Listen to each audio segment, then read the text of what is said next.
কেন মারলো ওরা? কথা একটু বিশ্বাস করো, দয়া করে বিশ্বাস করো, আমি এরকম কাজ করিনি। ওই গুন্ডাগুলো আমাকে জঙ্গলে টেনে নিয়ে যাচ্ছিল। এসব সাজানো কল্পনা আমাকে বোঝাতে এসো না। তুমি কেন আমার কথা বিশ্বাস করছো না পরি? কেন বিশ্বাস করছো না বলো? আমি সত্যি কিছু করিনি। আমি কেন এরকম কাজ করতে যাব বলো? আমি সত্যি কোনো অন্যায় করিনি। আমাকে একটু বিশ্বাস করো পরি। বিশ্বাস তোমাকে? এত কিছু করার পরে কোন মুখে তুমি বলছো তুমি বিশ্বাস করার কথা? ঝিলিক, ছি ছি, ছোট সাহেবের মতো একটা মানুষের ক্ষতি করে তুমি যেই বড় পাকটা করেছো না, এর চরম শাস্তি তোমাকে পেতেই হবে। এটা মনে রেখো, এটা মনে রেখো ঝিলিক। পরে আমি এই কাজটা করিনি, বিশ্বাস করো পরে, আমার কথা বিশ্বাস করো। আমি করিনি এই কাজটা, করিনি আমি পরে। আমাকে একটু বিশ্বাস করো, করিনি।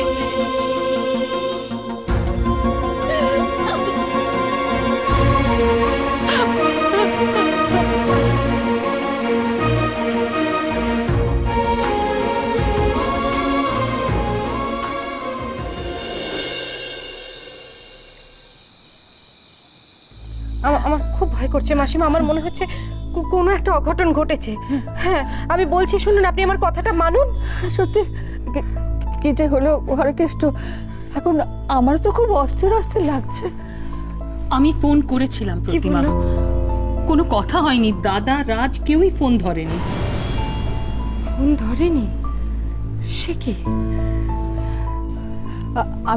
আমি মোহিনীকে একটা ফোন করব। হ্যাঁ, মোহিনীকে একটা ফোন করি। কত 9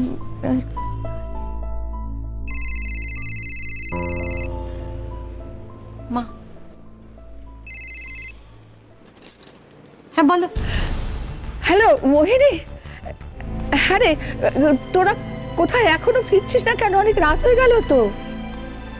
আমরা নার্সিং হোমে। নার্সিং হোমে? কেন? কার কি হয়েছে?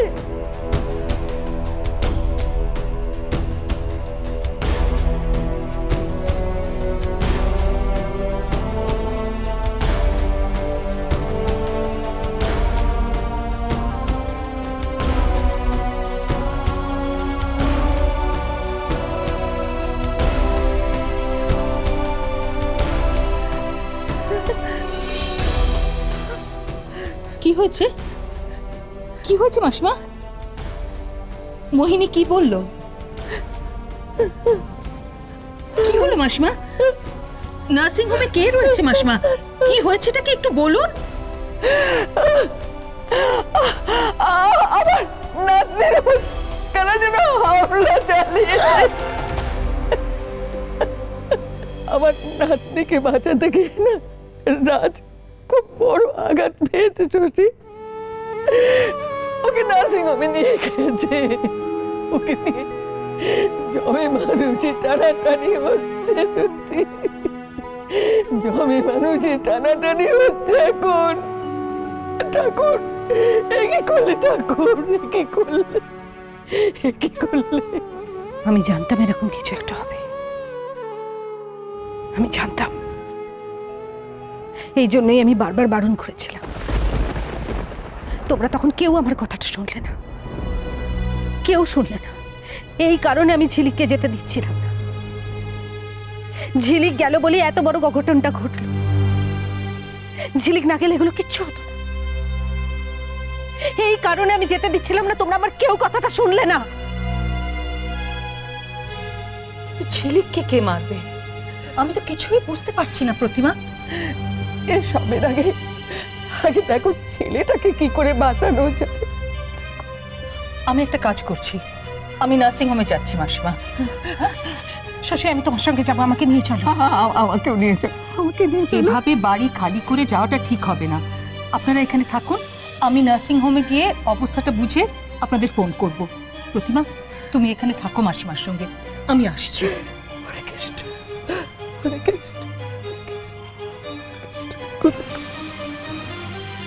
ঝিলিকটা এখন কি করছে কে জানে, কি অবস্থায় যে আছে। ঠিকই বলেছিস তুই। প্রথমে আমি এতটা ভেবে দেখিনি। খেলাটা ঘুরে গেলেও বেশ জমে গেছে। অ্যাডভান্টেজ তো আমাদেরই হলো। সে আর বলতে ম্যাডাম, আখেরে তো লাভটা আমাদেরই হলো।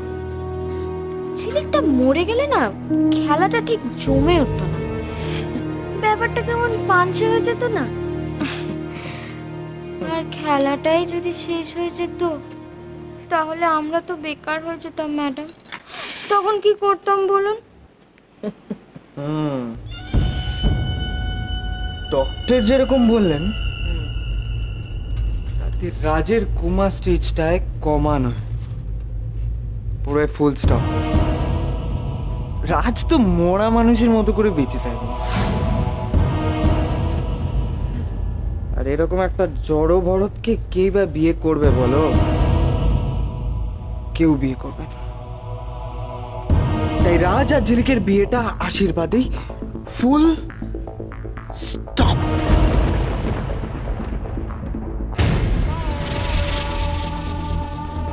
মিস্টার চ্যাটার্জির সম্পত্তি রাজের ভোগেও লাগবে না, ভাগেও যাচ্ছে না। রাজের পৈতৃক সম্পত্তি আছে না, সেটাও তো রাজের ভাগ্যে না। রাজের ভাগ্যে এখন শুধু ভোগ নয়, দুর্ভোগ আছে।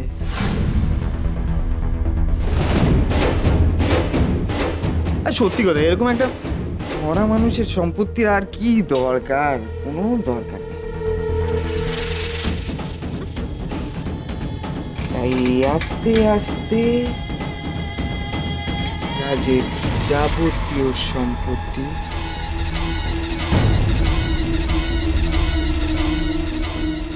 আমি কবজা করে নেব। মাঝে মাঝে ভগবানের উপর সত্যি খুব রাগ হতো। মনে হতো কি সব ভুলভাল করে। এখন মনে হচ্ছে না, ভগবান যেটা করে ঠিক করে, ভালোর জন্যই করে। আর অমঙ্গলের ভাগটা রাখেন ঝিলিকের মতো বেচারিদের জন্য। বাকি রইল সমরেশ চ্যাটার্জি, মিস্টার সমরেশ চ্যাটার্জি। ওর একটা হেল্প করতে হবে। প্রতিটা পদক্ষেপে এখন থেকে আমার ওপর ভরসা করতে হবে। অন্ধের লাঠি হয় না, অন্ধের লাঠি, সেই রকম ভাবে আমাকে অবলম্বন করে চলতে হবে ওর। কিচ্ছু করার নেই। আর আমি সেই সুযোগটাই নেব। সেই সুযোগটা নিয়ে সব কাজ হাসিল করে ওকে রাস্তায় বসাবো। আমি রাস্তায়, পথে বসবে। পিছে বসতে থাকার জন্য আমার কাছে হাত পেতে ভিক্ষে চাইবে, ভিক্ষে। আর আমি এটা করেই ছাড়বো, নইলে আমার নাম রিক নয়। এত বড় চক্রান্ত! সম্পত্তির লোভে বাবাকে, রাজদীপকে শেষ করে দিতে চাইছে এরা। এত বড় চক্রান্ত! হে ভগবান, এখন আমি কি করব? কি করব আমি? তোমায় ছাড়া ঘুম আসে না।